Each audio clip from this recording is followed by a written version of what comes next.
Agora eu faço live na Twitch TV. Primeiro link na descrição. Só vem. Interessante esse vídeo aqui, mano. Me pegou. Ela também me pegou. No one really cares about second place. And to the champion goes all of the glory. If you win on Sunday, you sell on Monday.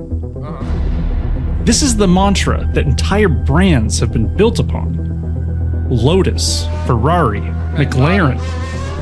Even Ford revitalized its entire image by smacking down the prancing horse with the GT40.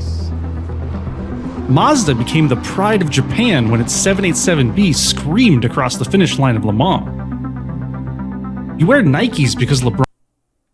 You wear Nikes because LeBron... Não. Eu não. Pelo Neymar. Na época. Agora ele tá na Puma, né? LeBron does.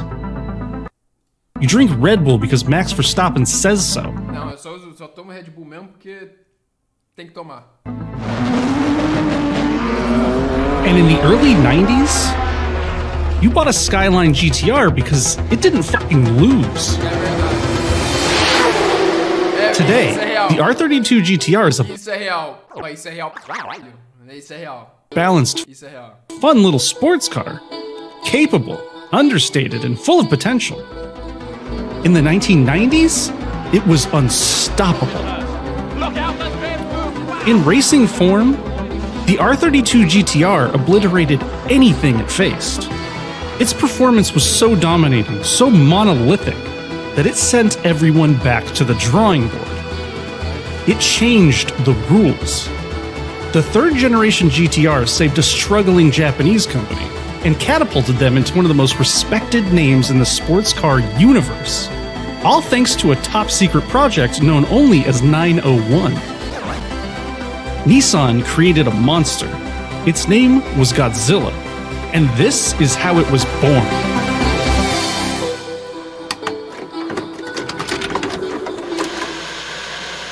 Look, I'm not going to start at the beginning. You've already heard that story.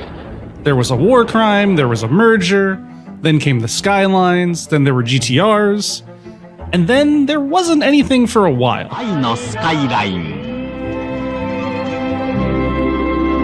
No. Today, our story begins in 1984. You see, Nissan was struggling. They were floundering.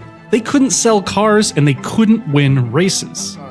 The Nissan Z had become bloated and boring. Pensar que a Nissan não ganhava corridas, estava se acabando. Caralho, struggling. The Skyline hadn't been worthy of the GTR badge in a decade. All new Nissan Skyline, purely for the pleasure of driving. The gas crisis of the 70s had changed Nissan, and not for the better. Enter Yutaka Kume, taking over as president of Nissan Motors in 1985. Kume takes the company by storm. You see, Nissan was buried in bureaucracy. Kume directs his people to remember the customers, to stop making boxy, boring cars. And he plans to lead with what is known as a spirit of hunger. Most companies in dire situations go the easy route. They start cutting costs, they build more mass appeal cars, Porsche, and usually they get out of costly enterprises like racing. But Kume wanted Nissan to double down. He knew that for Nissan to be truly successful, they needed to raise their reputation on the world stage. And there is no better way to do that than to win. Kume and Nissan form a company-wide initiative known as the 901 movement. Its goal is to create the #1 best-performing cars in the world by 1990. This is the moment that changes Nissan's history forever. I know, the Skyline is terrific. You see, in 1984, Nissan's performance division, Nismo, was born.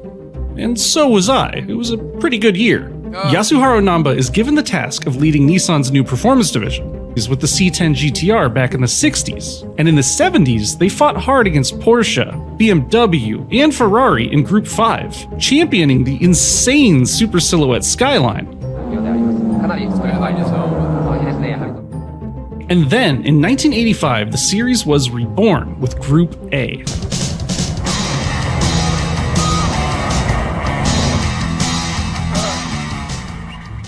Group A, for those that are uninformed, is related to Group B.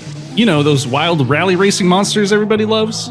You see, the FIA organization has specific classes or groups for racing cars, on or off-road. Group B was the more unlimited class, and Group A had tighter restrictions. They were cars that closely resembled the ones consumers could buy from dealerships. They had limited modifications, factory body panels, which means that they were a far more effective sales tool for Nissan. If racing fans could see a car that they could actually buy winning races, and it was defeating global superpowers like Ford and BMW, they would sell those cars. That is, if they could win. And in the Nissan 600,000k Enduro, Skyline went all the way to prove that it really is the winning Aussie 6. Very nice. Very. And you see, that was the problem. At the time, the GTR name was all but a distant memory for Nissan.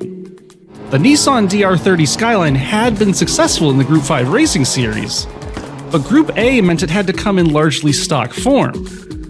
So gone were all the wild aero parts, and the DR30 could not keep pace. In the 1985 season, it struggled to compete with the BMW 6 Series, Honda Civic Si, the Turbo Volvos, and even the Levin Corollas. Then, in 1986, Nissan debuted the DR31, the first RB-powered Skyline. It was boxy, it wasn't very inspiring, and today it's pretty much all but forgotten. But it did take home the top spot in its very first race of the JTCC. And thanks to some weird scoring structures in the series, it won the overall championship in 1986. The team at Nissan starts to feel the electricity of victory. But that moment is short-lived. As the years go on, the series gains popularity and competition heats up. More international manufacturers start joining the fray. The E30 BMW M3 is released upon the tracks of Japan. Ford fields the Sierra and begins to win races. The podiums of this Japanese championship begin to be almost completely dominated by foreigners. Nissan's grasp on the top spot begins to weaken. Japan as a whole starts to take a back seat in its own championship. To truly dominate Group A, Nissan knew they needed a new car. And for that, the 901 movement needs to show the world what Nissan is truly capable of. Nissan technology versus the bottom line. Thanks to the efforts of the 901 project and Kumei's leadership, mid-80s Nissan was a technology powerhouse.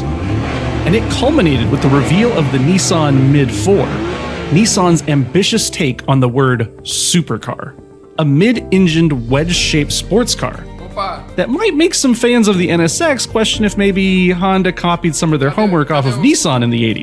Cadê o jabuti aqui, mano? Calma, o jabuti que é...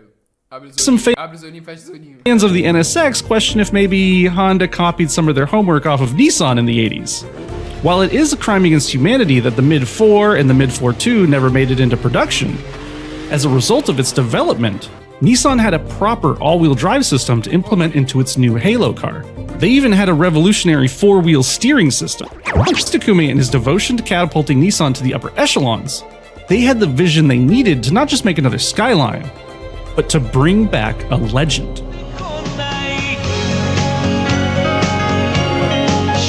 I love you, Skyline.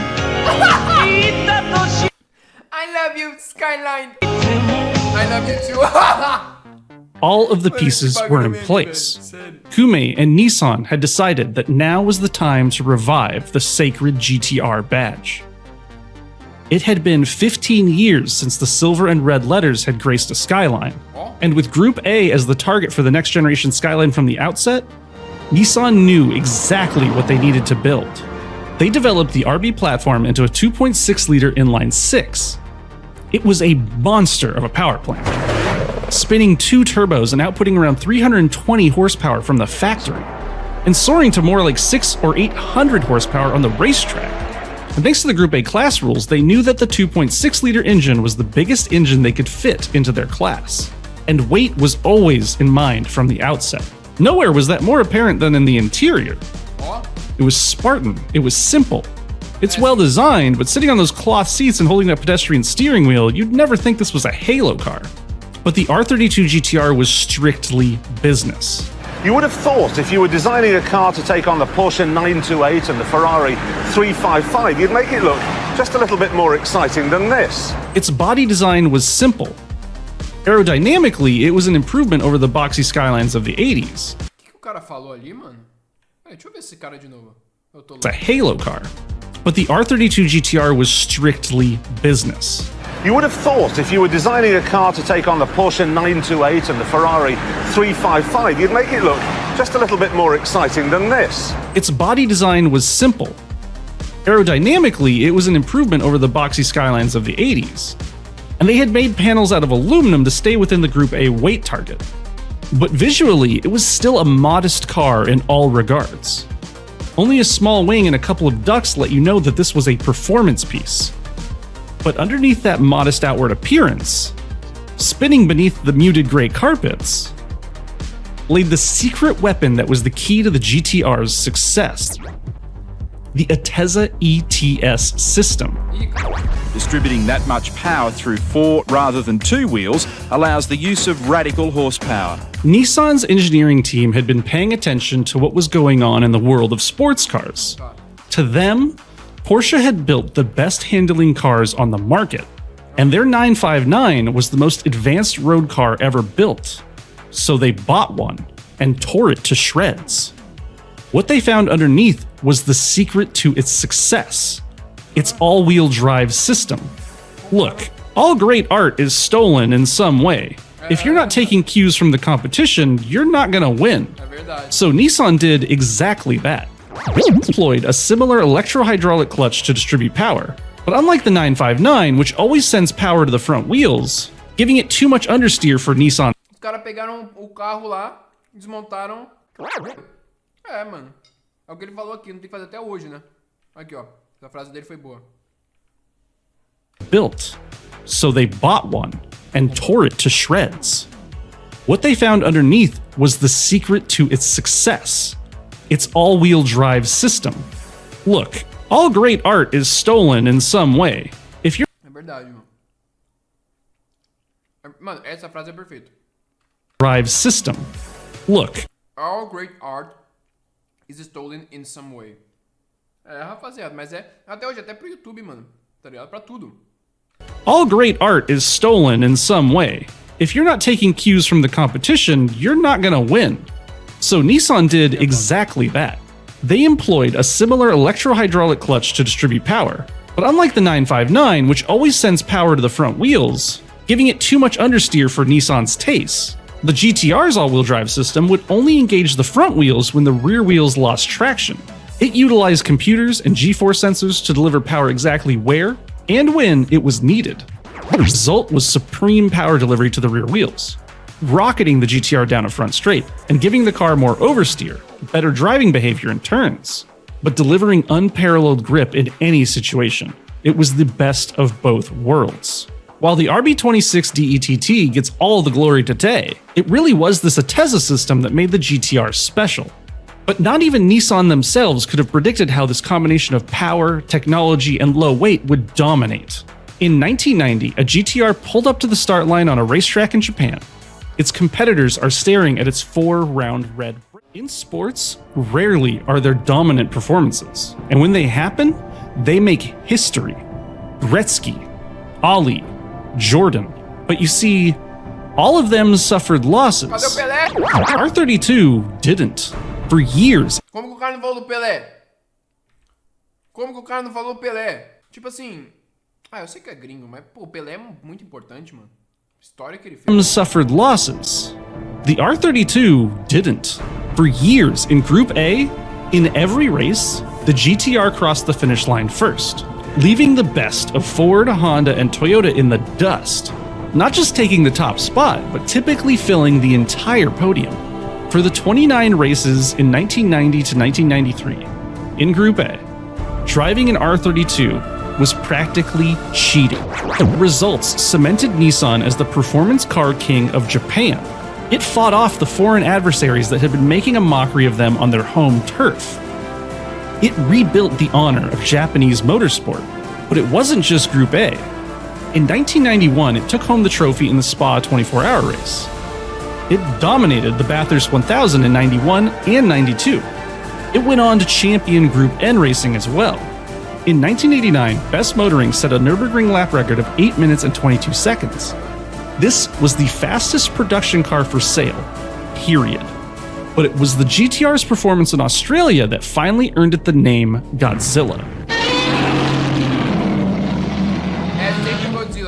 It was only natural that the local Aussie press gave it the nickname Godzilla. In this era of technical one-upmanship between nations, it seems Nissan has out-perfected Ford's near-perfect Group A car. The GTR uprooted the reigning king of Australian touring cars, the Ford Sierra. The Sierra had just as much power and weighed less, but it couldn't keep up with the R32 as it catapulted on corner exit thanks to the Atezza system. Godzilla's reign was so supreme that the Australians demanded it be removed from competition, separating it from the Fords and Holdens. Yes, this is the key moment that goes on to create the Australian V8 Supercar series. The R32 GTR was finally the true successor to the GTR name. Not since the 60s had a Japanese car earned so many trophies. Lightweight, practical sports car with unlimited potential. The Pulsar GTI-R, a rally-inspired hot hatch that never got the credit it was due. And most importantly, they had created a monster that laid waste to the world's stage. That not only rebuilt the reputation of a car company, but of the Japanese automotive industry as a whole. Worldwide, everyone had a new name to fear, and that name was Godzilla.